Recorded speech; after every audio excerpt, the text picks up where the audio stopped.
He wasn't on the opening night roster in the 1920 season. Liaz Anderson was.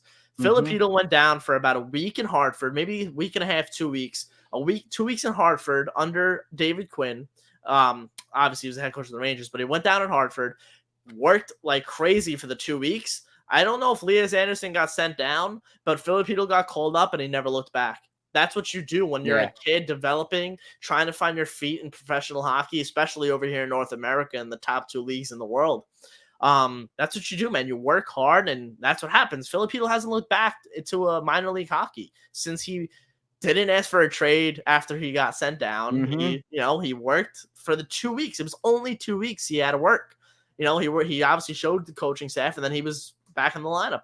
Yeah, and that's what fan favorites of years past have done. Zuccarello is an example under John Tortorella. Chris Kreider, again, under Torts and AV.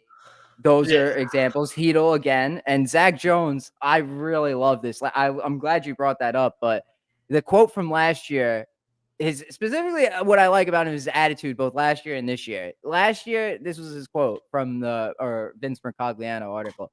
He said, quote, "I think I deserve to play in the NHL, but if I get sent down, I'm not going to complain about it. I'm not going to be mad. I'm going to go down there and work as hard as I can to try to get myself back up to the NHL." End quote. That shows me he's hungry, and you can tell he not only wants to make it onto the opening night roster. That's his spot. He wants to own that spot and keep it for his own outright. And so I think the Rangers are waiting for him to take that spot, not just for someone to just luck into it, just find themselves there, like literally prove beyond a shadow of a doubt, like Schneider did last year, that this guy needs to be in the lineup every single night. And Jones, with that attitude and the way he plays, he definitely has the potential. I could definitely see that happening.